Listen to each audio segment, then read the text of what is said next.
Colonel Reginald Edward Harry Dyer एक ऐसा नाम है जो भारत के बच्चे बच्चे की जुबान पर चढ़ा है, जिसे भारतीय पसंद तो रत्ती भर भी नहीं करते, पर इसको चाहकर भी भुला नहीं पाते। इसका जन्म दुर्भाग्य से उसी पंजाब में हुआ जिसकी धरती को इसने 13 अप्रैल 1919 को भारतीयों के खून से लाल कर दिया। जी हां, दरिंदगी और क्रूरता की मिसाल पेश करने वाला वह आधुनिक भारत का सबसे बड़ा जनसंहार कराने वाला डायर पंजाब की ही धरती पर 9 अक्टूबर 1864 को जन्मा था। और जालियांवाला बाग हत्याकांड भारतीय स्वतंत्रता संग्राम की महज एक घटना नहीं है, बल्कि यह एक ऐसा पड़ाव साबित हुआ जहां से भारतीय स्वतंत्रता संग्राम की दशा व दिशा दोनों ने ही एक बहुत बड़ा बदलाव देखा।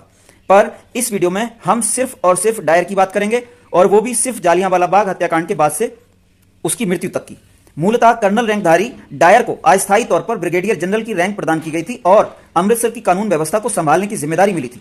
पूरे पंजाब में मार्शल लॉ लगा दिया गया था, क्योंकि अपने प्रिय नेताओं डॉक्टर सैफुद्दीन किचलू व डॉक्टर सत्यपाल मलिक की गिरफ्तारी व रॉलेट एक्ट के कारण पूरा पंजाब धधक रहा था।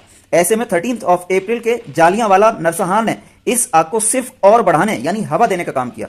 इस हत्याकांड पर ब्रिटिश राजनीतिज्ञ व समाज जहां दो ग्रुपों यानी डायर विरोधी और डायर समर्थकों में बटा था, वहीं सभी भारतीय एक सुर में उसकी निंदा कर रहे थे।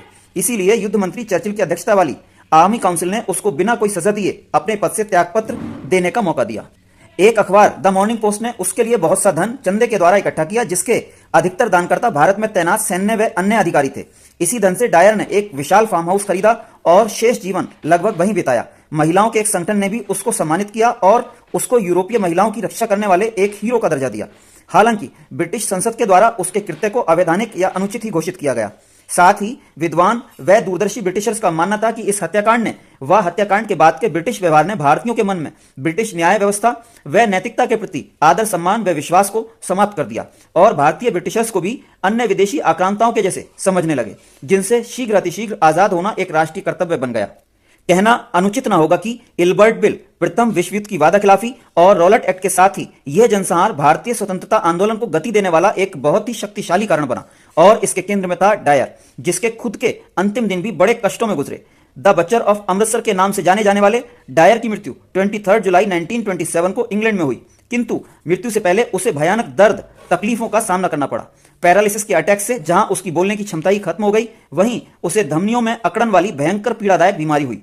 सालों तक वह इससे त्रस्त रहा और अवर्णनीय तकलीफों व दर्द को झेलता रहा। निरपराधों, महिलाओं और अबोध बच्चों पर गोलियां बरसाने वाला डायर मृत्यु से पहले बहुत से दर्द झेलने को मजबूर था।